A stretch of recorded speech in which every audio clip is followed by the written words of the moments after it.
Bienvenidos a una nueva emisión de su programa Entrevista. En esta ocasión vamos a hablar de distintos temas de interés internacional y también del papel que han jugado y siguen jugando los medios de comunicación social.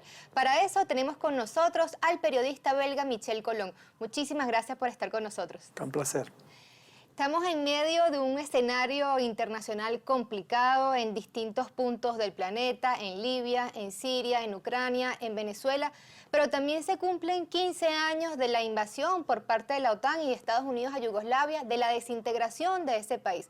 ¿Cuál fue el plan que ejecutó Estados Unidos para invadir este país y justificarlo ante el mundo? Bien.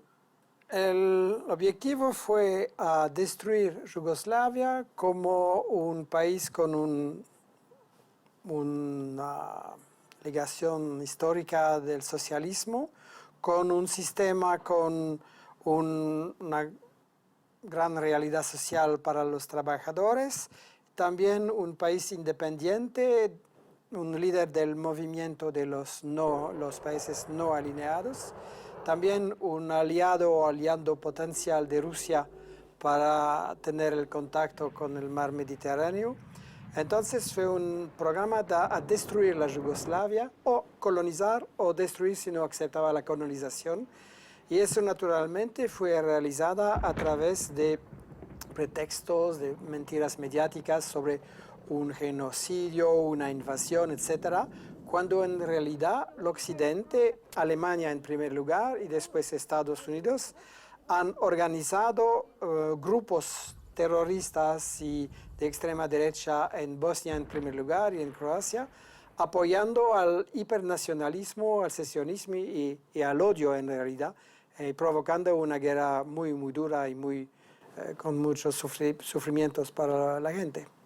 Una de esas matrices de opinión que impuso, que se manejó en el mundo por parte de Estados Unidos fue que Serbia quería crear una limpieza étnica contra los bosnios. También se dijo que se ejecutó la masacre de Srebrenica. Y bueno, se creó toda esta campaña diciendo que Serbia tenía, como campos de exterminio. Usted es una de esas voces que se ha alzado en contra diciendo que eso no fue así. ¿Qué elementos tiene usted para decir que esa no fue la realidad? La guerra civil fue naturalmente muy dura, pero de todos los lados. No hay buenos y malos. En realidad la limpieza étnica ha ocurrido en las regiones controladas por los aliados de Washington y de Berlín y de París. Es decir, en Croacia, en la Krajina, en Bosnia, y la única república de la ex Yugoslavia donde no había una limpieza étnica fue Serbia. Ahora viven en Serbia mucha gente que no son serbios. Esos son los hechos. Y en relación al drama de Srebrenica, fue también una gran manipulación natural. En primer lugar, se dicen que los serbios han exterminado un genocidio, se dice 8.000 víctimas en Srebrenica.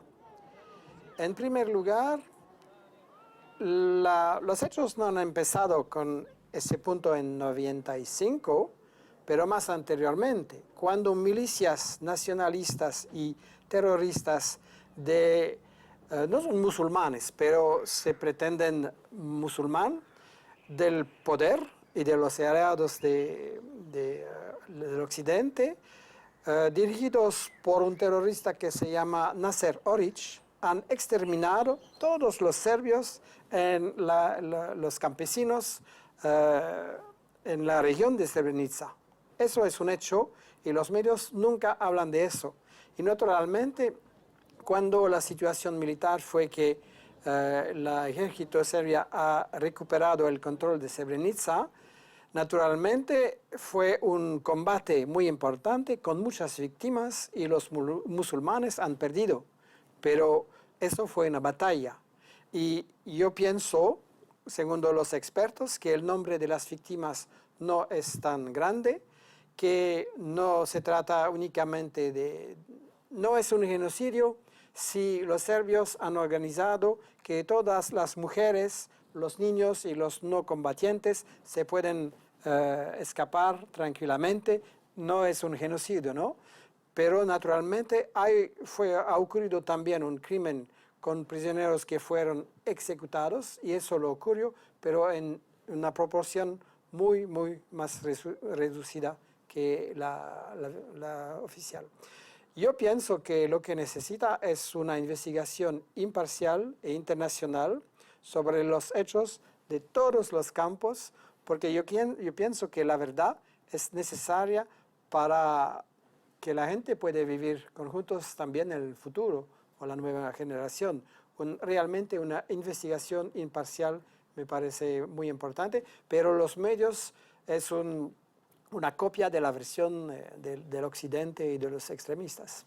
Usted sostiene que a punta de mentiras o medias verdades se justificó la invasión y la desintegración de Yugoslavia. ¿En qué otros países Estados Unidos estaría aplicando este mismo plan de Yugoslavia? Casi prácticamente todos países que resisten. Todos países que quieren ser independientes, quizás con gobiernos muy progresistas como en Bolivia, Venezuela, Ecuador, o otros gobiernos que no tienen una política tan progresista y social, pero que quieren mantener su independencia. Los métodos utilizados contra Yugoslavia se exportan cada día en muchos países. Y en realidad, Yugoslavia no fue vencida por las bombas de la OTAN. No fue así. Fue en realidad destruida por una operación, covert operation, de los servicios de la CIA, que han construido un movimiento que se llamaba Otpor. Otpor fue una creación de la CIA con toda una tradición de marketing muy inteligente, porque Otpor es un movimiento de derecha, neoliberal, para abrir las puertas a las multinacionales, pero el símbolo de movilización fue un puño, es decir, un símbolo progresista.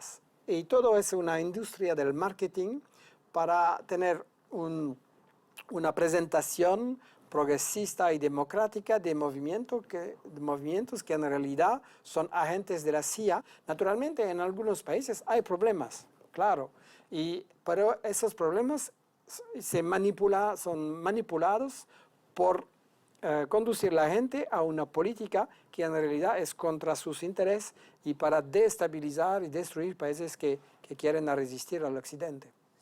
El movimiento Otpor, el que usted menciona, efectivamente tuvo tanto liderazgo que se convirtió en una referencia en las conocidas, ellos las llaman revoluciones de colores, cuando en realidad son revueltas de colores, porque no han tenido ninguna reivindicación. ¿Cuáles son las características de estas revueltas de colores, de este manual de golpe suave? ¿Hacia dónde se dirige ese libreto? ¿Cómo identificarlas? En realidad esos movimientos no tienen realmente un programa político, porque es normal que un país hay la derecha, la izquierda, que hay diversas soluciones a los problemas políticos y sociales, y naturalmente es normal que hay movimientos que proponen soluciones, pero no es así. Son movimientos únicamente para utilizar y aumentar la frustración de la gente, para movilizar por para la eliminación del gobierno y reemplazar con líderes que en realidad son líderes preparados, comprados por el Occidente. Y un hombre muy importante en ese sentido es George Soros, que organiza con su Open Society el compra de los nuevos líderes. Y se ve en Ucrania, se ve en diversos países, es una privatización de la CIA para reemplazar los líderes que no convienen al Occidente con empleados del Occidente. Uno de los creadores o el creador de este manual de golpes suaves fue Gene Sharp, que se presenta como un hombre altruista, ¿no?, por algunas personas, y quien perfeccionó este plan fue Bob Helby, un hombre vinculado al ejército de Estados Unidos que combatió en Vietnam y también, bueno, vinculado al ala más extremista del Partido Republicano estadounidense. Y Bob Helby y también Gene Sharp dicen que la naturaleza de la guerra cambió. ¿Por qué cree que cambió esta estrategia de guerra de Estados Unidos? ¿Se podría hablar de la doctrina Obama? Hay dos puntos. Y si tiene algo que ver, discúlpeme, en esta crisis económica que enfrenta Estados Unidos. Sí, hay dos puntos. En primer lugar, Sharp y el otro pretenden que se trata de revoluciones pacíficas. Eso naturalmente es una manera a vender un producto naturalmente. Si tú vas a explicar a la opinión pública que tú eres a favor de la violencia para cambiar el sistema político, es difícil a vender. Entonces hay que pretender que tú quieres una vía pacífica. Pero en realidad se combina, es la preparación de la violencia. Porque se puede ver aquí o ahora en Venezuela que el método para la oposición, para cambiar de gobierno, es utilizar la violencia, utilizar las provocaciones, y se ve que en Ucrania es en realidad un golpe de Estado muy violento. Es decir, la vía no pacífica es una manera para manipular la opinión internacional y atribuir la violencia a los enemigos cuando en realidad la violencia está preparada por los agentes del Occidente. Esa es la primera pregunta. La segunda, el cambio de política con Obama. Es interesante porque en realidad Bush no fue una gran victoria para el intervencionismo de Estados Unidos. No han ganado la guerra en Irak, no han ganado en Afganistán. Fue también una gran desconfianza internacional en la opinión contra Bush. Entonces había que restaurar la imagen de los Estados Unidos y cambiar para un presidente, un negro, más joven, un excelente marketing, mejor que Bush, y naturalmente discursos magníficos que vamos a dialogar y bla, bla. En realidad, se refleja que naturalmente los Estados Unidos van a continuar a utilizar la violencia, pero una violencia más disfrazada, es decir, una violencia más escondida. Y eso es la estrategia de Brzezinski, el hombre que es detrás de Obama.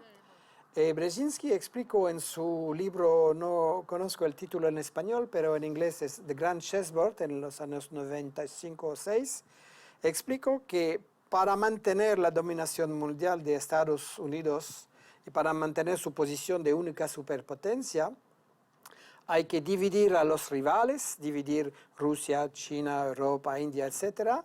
Y también hay que utilizar más la guerra indirecta, porque la guerra directa con ocupación tiene un gran costo, es muy difícil de ganar, y es mejor utilizar fuerzas locales de las regiones, y, se dice en inglés proxies, intermediarios, que van a hacer la guerra o la guerra civil o la intervención, pero no se ve que detrás hay los Estados Unidos. La gran estrategia actualmente de Washington es romper el frente Rusia, China, África, América Latina, para mantenerse como superpotencia colonial en la realidad. Es momento de hacer una pequeña pausa, pero quédese con nosotros que ya volvemos con esta entrevista con el periodista belga Michel Colón.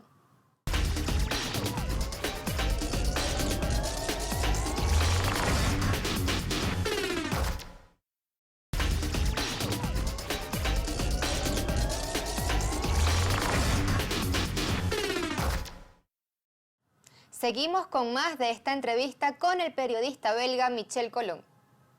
Hemos hablado de estas revueltas de colores en donde no aparece la cara de Estados Unidos, sino que se vende como una sociedad cansada de un gobierno opresor que busca su liberación. ¿Qué tiene que ver o qué relación hay entre esta nueva doctrina Obama, como algunos las han llamado, con las petroguerras que usted ha denunciado desde hace muchos años y ese interés de controlar los recursos naturales, las riquezas naturales de otros países? Bien, el objetivo fundamental de ese nuevo colonialismo no ha cambiado. El objetivo fundamental es controlar los recursos por dos razones. En primer lugar, naturalmente, petróleo, gas, etcétera, son una fuente de riqueza increíble, de ganancia importante. Pero en segundo lugar, hay que controlar el petróleo y el gas para impedir que tus rivales económicos tienen acceso al petróleo y al gas. La guerra de Washington para controlar el petróleo es también contra Europa, contra Japón, contra China, para mantener un chantaje sobre el acceso a la energía.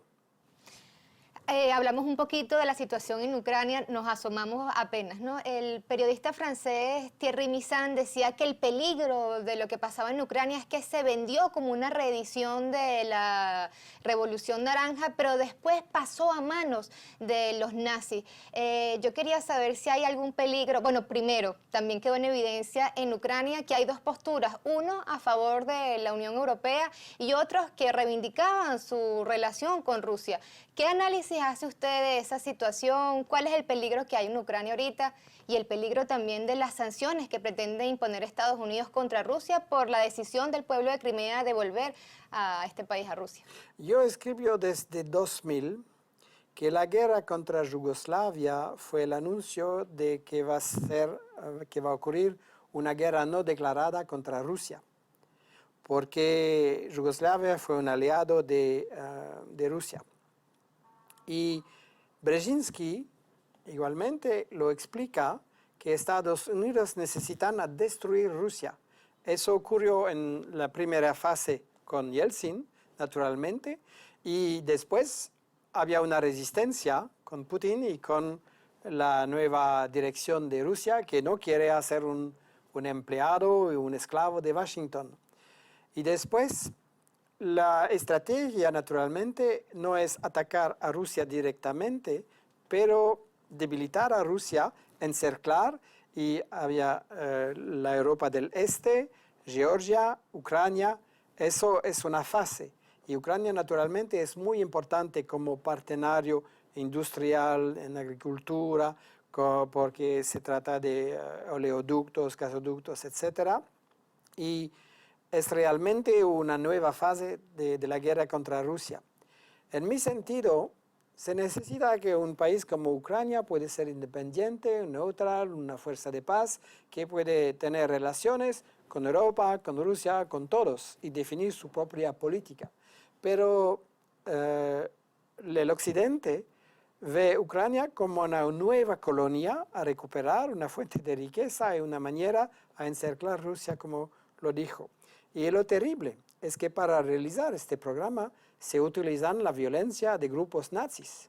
Es terrible que Washington y París y Berlín están atacando a los palestinos y a los musulmanes y a personas como yo en Bélgica y en Francia, porque cuando nosotros criticamos a Israel y a su política colonialista y de apartheid y a su política racista, entonces recibimos la etiqueta antisemita, racista, antijudíos, bla, bla, bla. Bien. Y cual vemos ahora es que el Occidente utiliza a nazistas, racistas, antijudíos en Ucrania, y es terrible que utilizan realmente los peores bandidos. Y lo mismo en Libia, se han utilizado a Al-Qaeda porque fue la fuerza necesaria para destruir a Gaddafi y a la Libia que tiene un papel independiente. Se utilizan a milicias realmente terroristas e increíbles en Siria para imponer la democracia en Siria. ¿Cómo es posible utilizar fascistas y terroristas para imponer a una población, la democracia a una población que no quiere ser naturalmente el esclavo del Occidente? Y eso es realmente, es importante que la gente va a tomar conciencia que los medios del Occidente dicen cosas que no tienen ninguna credibilidad y que se utiliza a fuerzas fascistas en todo el mundo para imponer la democracia. En realidad, Estados Unidos y Europa no son democracias realmente, porque en nuestros países no hay información y no correcta. No hay democracia si los ciudadanos no saben lo que pasa realmente, si no hay información correcta. Y Estados Unidos y Europa no son democracias porque para controlar países quieren utilizar fuerzas fascistas, golpe de Estado como en Venezuela, en Bolivia, etc. Y eso no es democrático. En Venezuela, el gobierno venezolano bolivariano ha denunciado que Estados Unidos estaría detrás de este intento de golpe de Estado, fomentando la violencia en las calles que internacionalmente se venden como protestas pacíficas. El gobierno de Estados Unidos ha reaccionado y dice que Venezuela falta a la verdad, acusándolo de estas cosas en las que ellos no tienen nada que ver. ¿Qué piensa usted de este dimes y diretes? Washington está detrás todas las tentativas de golpe de Estado contra Venezuela y tenemos las pruebas. Yo he publicado en francés la traducción de un excelente libro de Eva Gollinger, que es venezolana y de Estados Unidos, que han publicado las pruebas del Departamento de Estado, de la CIA y de otras instituciones de Estados Unidos. Las pruebas que de verdad Washington ha financiado y preparado y organizado el golpe de Estado en 2002 y después tienen los nombres de las instituciones, cuántos dólares, a quién persona, de cuál forma. Volviendo a los ideólogos de este golpe suave, Bob Helby plantea en su libro un guión que hay que sustituir las bombas y los misiles por las mentiras y los boicots. ¿Se está aplicando esa receta en Venezuela? ¿Qué opinión tiene usted de ese manejo mediático que se hace sobre Venezuela? Sustituir no realmente. Yo explico en mi libro Monopoly, en 2000, después de la guerra de Yugoslavia, el subtítulo fue La OTAN a la conquista del mundo. Yo explico que las guerras no empiezan con bombas, pero con mentiras. Es decir, que naturalmente las guerras o las agresiones o golpes de Estado necesitan violencia, porque la gente aquí en Venezuela han votado. Y Chávez y Maduro han ganado 18 de los 19 votos, o referendo, etcétera, o elecciones. Bien, entonces la gente aquí, en su mayoría, ha votado por mantener el chavismo. Y la única manera de realizar la voluntad de Washington es la violencia y el golpe de Estado. Y el problema es que esas mentiras son un marketing para vender a la opinión internacional que realmente hay aquí una violencia del gobierno y que los manifestantes son pacíficos. Usted tiene un libro que se llama Ojo con los más medias.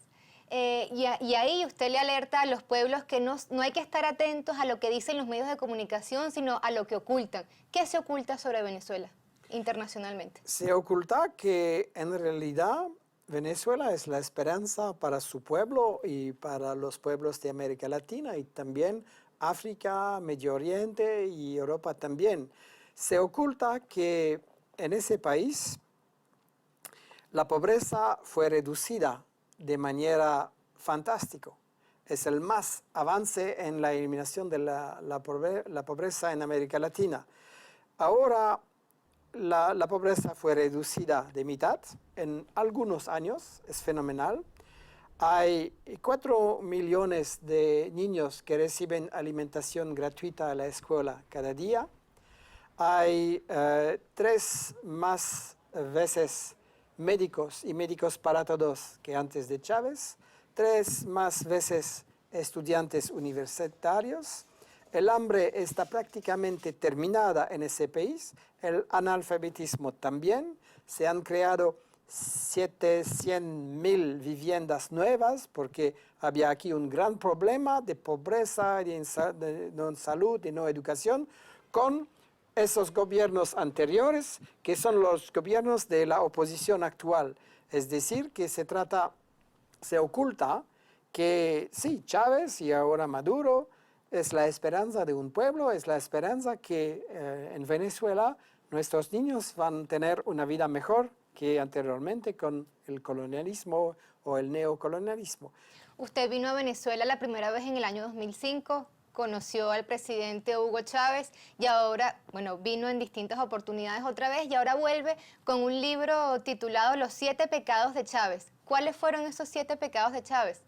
Chávez aprende a leer, Chávez ofrece médicos para todos, Chávez resiste al imperio, Chávez cambia las reglas entre los ricos y los pobres, Chávez no se somete a los medios de comunicación, Chávez organiza un frente internacional de resistencia al imperio, pero naturalmente pecados son pecados del punto de vista del imperio y son buenas acciones desde el punto de vista de su pueblo y yo pienso de todos los pueblos.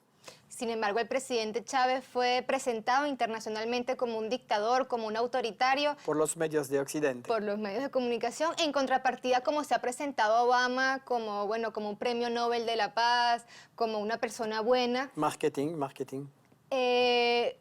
¿Cómo usted lo calificó como a Obama el rey de los hipócritas? ¿Resultó más peligroso este premio Nobel de la Paz que el petrolero George Bush? Sí, Obama es más peligroso que Bush porque es más inteligente, es una estrategia más sutil para manipular la opinión y presentarse como un demócrata que quiere la paz. El estilo cowboy de Bush fue naturalmente contraproductivo para la opinión pública. Entonces yo pienso que los reales líderes de Estados Unidos han decidido que ahora se trata de cambiar por un otro. Pero eso no va a funcionar muy bien también. Y se puede que después Obama vamos a recibir un McCain o un nuevo Bush. Y los Estados Unidos tienen siempre diversos métodos de líderes y diversos estilos. Se puede cambiar de un otro a un otro y se puede que haya una gran ilusión que todo, pero no Bush, y después Obama, pero no es una solución. En realidad se trata del mismo imperialismo y el problema es no que es el presidente, el problema es cómo vamos a resistir y a defender nuestra independencia para cambiar el mundo, que el mundo no tiene más un gendarme mundial que decide en lugar de todos los pueblos, pero que el mundo va a ser multipolar, donde cada país, cada pueblo puede decidir de su futuro. Otro mundo posible. Gracias. Muchísimas gracias por este tiempo con nosotros. Un gran placer. Gracias a ti. Muchísimas gracias también a todos ustedes por compartir su tiempo con nosotros. Será hasta una nueva oportunidad.